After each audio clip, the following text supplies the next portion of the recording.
Good morning, Irina, and welcome to the Female VC Lab podcast.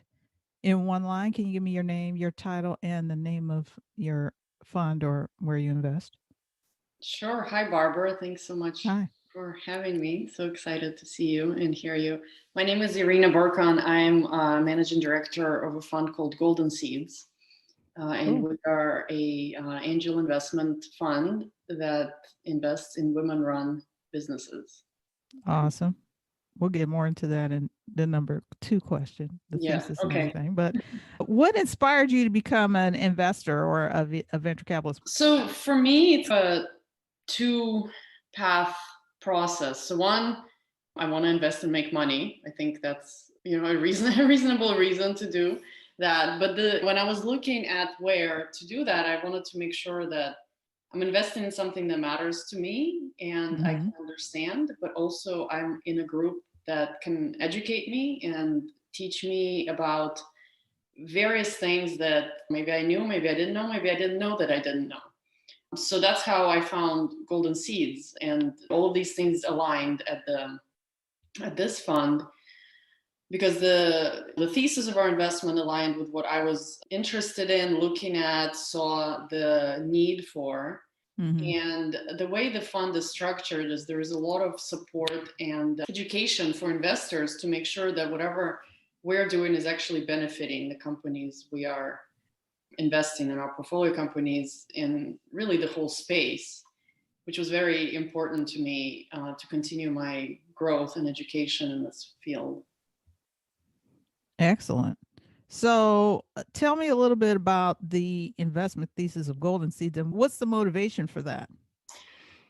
So Goldenseeds started about 15 years ago. I think this year was our 15th year anniversary in New York by a few ladies who had this idea that women run companies, women founders have a bit of a harder time raising capital than their male counterparts. And there are Mm-hmm. very many reasons for it. There are studies that show why that is and how during this time things have changed and in what direction and whether for better or for worse. So these ladies really saw a need for it, but then they also started looking at the fact that the companies that have women executives and founders actually perform better than those who don't. And diversity is very important in companies and spaces like that. So not only were they, or are we now helping women raise capital, we also feel like this is how we secure our funding, is by investing in companies that were already predetermined to have success because their management team is diverse. There's also lots of studies that talk about how women-run companies perform in terms of revenues, in terms of spend, in terms of investor dollars. So the thesis of the fund is women-run companies for these two reasons. We do help women get funding, but we also ensure that this is where our dollars are going, and the companies that are representing our investment are diverse enough to support it. That's great. So, what are you currently listening to or learning or reading these days? In my day job as the CFO, I'm reading a lot of compliance and financial documents, to be honest. But I do have this book that actually the chairman of the board of my company gave me, and it's called, I'll show you, Barbara. It's Uh huh. called What does Sales it say? Growth Secrets of Silicon Valley. And Sales Growth Secrets of Silicon Valley. yeah, Who's that by, Irina? Bill Conifer. yeah. So what's For funny our audio here, audience. huh? For our audio audience. Oh, audio audience. What's funny in here, I'm going to try to find it. I was showing this to somebody the other day. So it says here on the first page, where does it say it? Something about if your company is, oh, here. Caution. Unless you have a sellable product or service in a large market, competitively priced, the secrets of this book will not work. Oh, So, okay. Good to like, know. good to know. So, sellable product or service in a large market with competitive pricing. So that was very All right. interesting when I opened it up, and I said, shouldn't you not have a company if it's not like that? But then I thought about somebody did need this disclosure. So this is very interesting to me because when we look at companies that come to pitch to us and to present to Goldenseeds, Mm-hmm. it's not just Goldenseeds. I'm sure every VC can relate to this, but sometimes companies come to them and they really can't answer these three things. They're very simple. And There are then three very simple things. so that it's but this is the point of this book. I started reading it and I was joking with someone about it. I'm like, should I read the rest or no? Because if I say yes, do I really need this? It's funny. But if you have that, then yes, you should be reading and you should be investing and continuing that process. I don't know if that answers your question of what I'm reading and what am I listening to, but Yes. this is part of it because I am a little bit on both sides of the spectrum in terms of an investor and also a CFO of a company. So I do want to read things like this, but on the other hand, I read a lot of regulatory and compliance things because I'm in the digital assets, crypto, blockchain space. A lot of things are changing very Yeah, there's a rapidly. lot of stuff changing really quick. Yeah. So Yeah, daily, like, unbelievable. before I go to bed every night, I read about our competitors a lot. So there's a lot of fintechs out there. There's a lot of There's blockchain. a lot of fintechs, a lot of different kind of fintechs. Yeah, and a lot of competition can be defined very broadly in terms of whether it's the same space or it's the same type of VCs they go to raise money from, or even hiring and the practices of hiring. For example, working mothers right now is a big hot topic. How do we keep them engaged in this time of having to work from home and all the children at home and all of that? So I read a lot of industry things like that. What is everyone else doing? What are the regulators looking at? There are a couple of That's critical. that are coming up that, like, you can't just have one opinion about these things. It can't be just black and white, and there's always this gray area about everything. So I try to get different opinions about things as much as possible. That's important. And because also blockchain crypto space is global, you also have to be up on what's happening everywhere else. It's not just here. Yep. Some things you can just be concentrated on the United States only, but because it's crypto, depending upon where the company is, where things are being developed, all these other structures, and actually where you're placing your product, you got to know different stuff. You have to compliances in many different areas potentially. So it's and compliance follows each other. So what's happening right now, like for example in the UK, right, the FCA is coming out with some regulation which is affecting my company very much. We have a little bit less of our fingers on the pulse there, but we really need to be. So at my company we have our Slack channel, and everybody posts interesting things that they find in there, and that's what I do every day, is just look at what's out there. What are people doing? What are people reading? What are the regulators reading and saying? Because they're getting their information from somewhere. For example, the FCA, there was a crypto issue that was identified, but if you don't really know the intricacies of it, then you may be really overregulating. You may be overregulating. Yeah. Reactionary. Government's always a little bit reactionary. Yeah, exactly. But as a company, then as a user or someone who's building a business around it, we really need to understand exactly what it is that they like or don't like and how it relates to us. Because if we just say in general, no one likes crypto, or make general statements about regulation, that doesn't really work either. No. There's a lot of mud in well, and like you said, life isn't black and white anyway. I mean, Yeah, well, the more opinions we hear, the better. That's what I try to focus on. Cool. Yeah. So Irina, if we're having a conversation in 2 years, and hopefully it won't take 2 years, but 2 years from now when we're having a conversation, how do you see investing or venture having evolved in 2 years? So it's a very interesting question, because so first of all, there's a lot of companies, even like startups, that are coming up to help the investing process on both ends. They're trying to help the investors and they're trying to help the companies. There is the crowdfunding softwares, and there is a lot of crowdfunding coming up. A lot of crowdfunding. And there are companies that help streamlining due diligence or streamlining the pitching process. A lot of automation. And I think the amount of companies that are coming up is just huge. And as investors, how do we find them? How do we pinpoint the ones that we want to look at, that follow our criteria? I think how it's going to change is it's going to become quicker from beginning to end. That's a good thing. It's a good thing. You mean the time frame to deploy capital? Yes, Yeah, yes. okay. And to raise capital, because right now what I'm seeing, and we see this at Goldenseeds. Well, raise / deploy, either way. Yeah, exactly. Yeah. Like, we see this, and we talk about this a lot with other VCs and investors. CEOs should not be wasting / spending their time pitching. They should be building their companies. But 100%. that's very often the opposite. And very true. When are you, and maybe, okay, so then if the company is big enough, they hire some help. They maybe hire a CFO, they hire operations people, marketing people. And some CEOs are really good at fundraising. Some CEOs are really good at building companies. And true. They really, I remember talking to one, and they say, you raise one round, you take 1 weekend in Hawaii, you come back when you start raising the next round.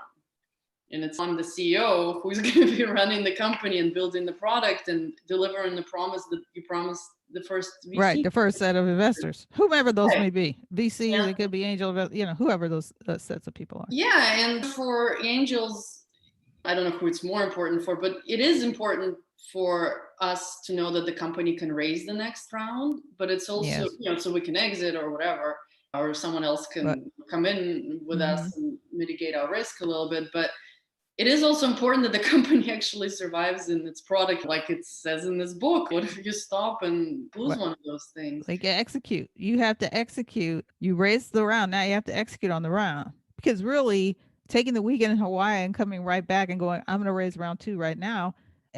I would look at you funny. I'd be like, what did you do with this other money? You just got this like literally a week ago. Yeah, and you already spent it on Hawaii, so you didn't even take a staycation. You didn't even do a staycation. No, I think the point of that was that I get your you're point. always raising, right? You're always raising. You're always thinking about it. And we're having this discussion internally in my company right now. Is we really shouldn't raise until this thing is ready, right? This product is ready, a little more license is granted, or whatever. Because if we raise now, it's not a good idea because we potentially would devalue ourselves. But so investing in 2 years or in maybe a shorter period of time, it really shouldn't take that long for CEOs and founders to get their funding.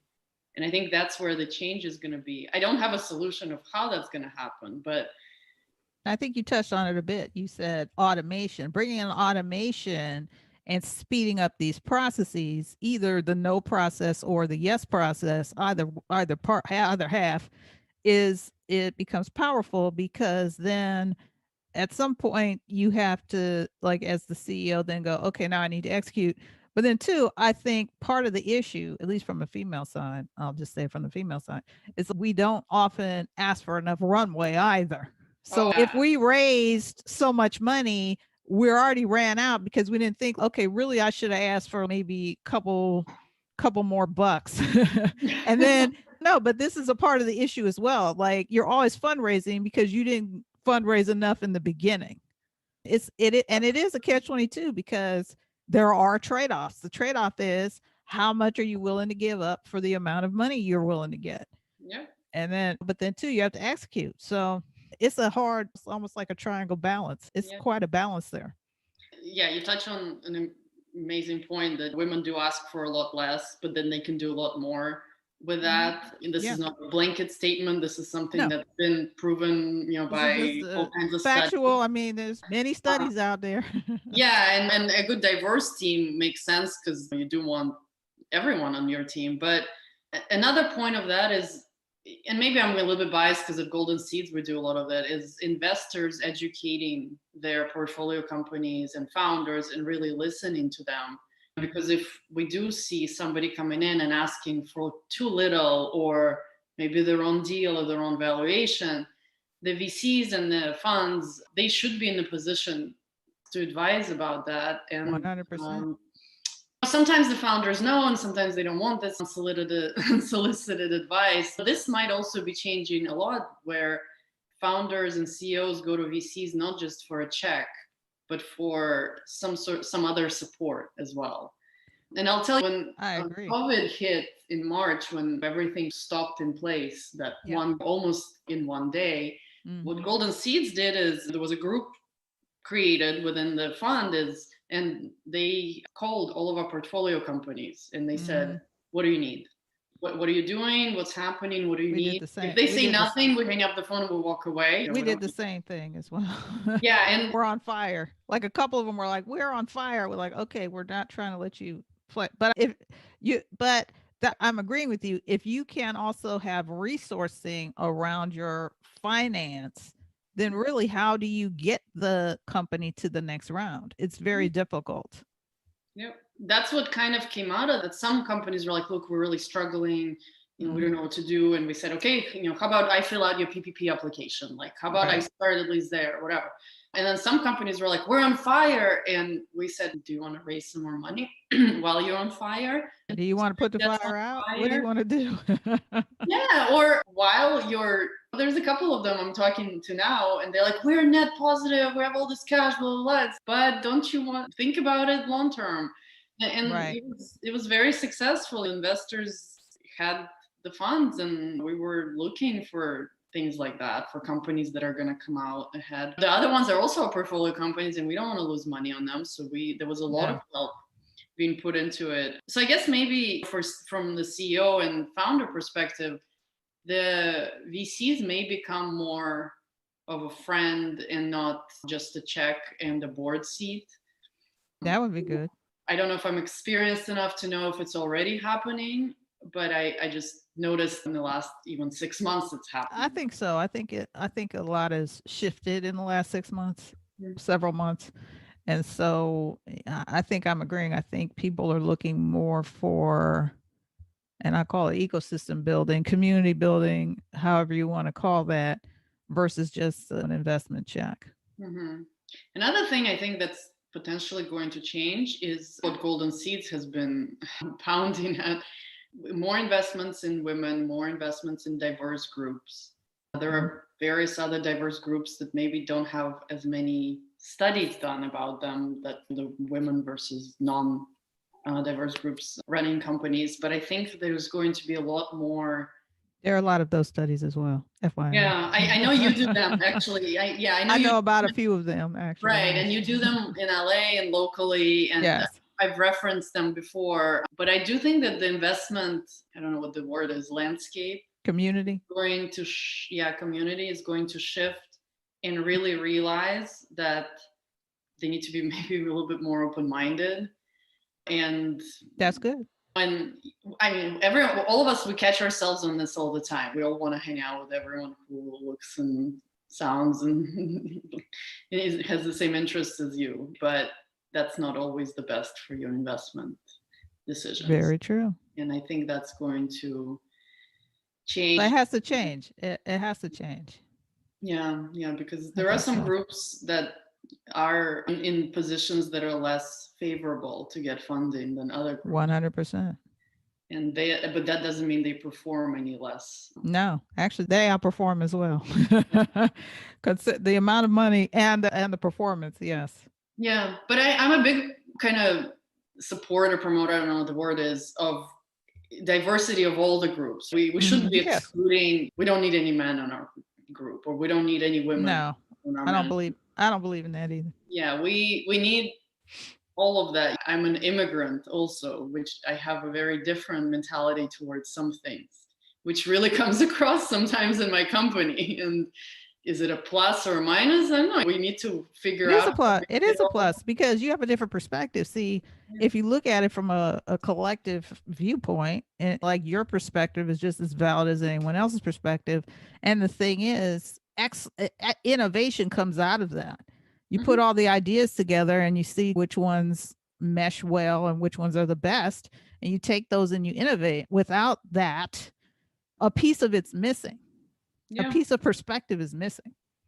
True. That's I mean, important. I think age diversity is now becoming very apparent as well, because there's a lot more Yeah. younger entrepreneurs that have been maybe even discriminated against before just because of their age and Mm-hmm. lack of certain contacts that you just need because more people as you grow older. We also have a good mix of that at my company That's and at good. the fund, which is very interesting Yes. because for investors, it's harder to find, especially angel investors who are maybe a little bit younger.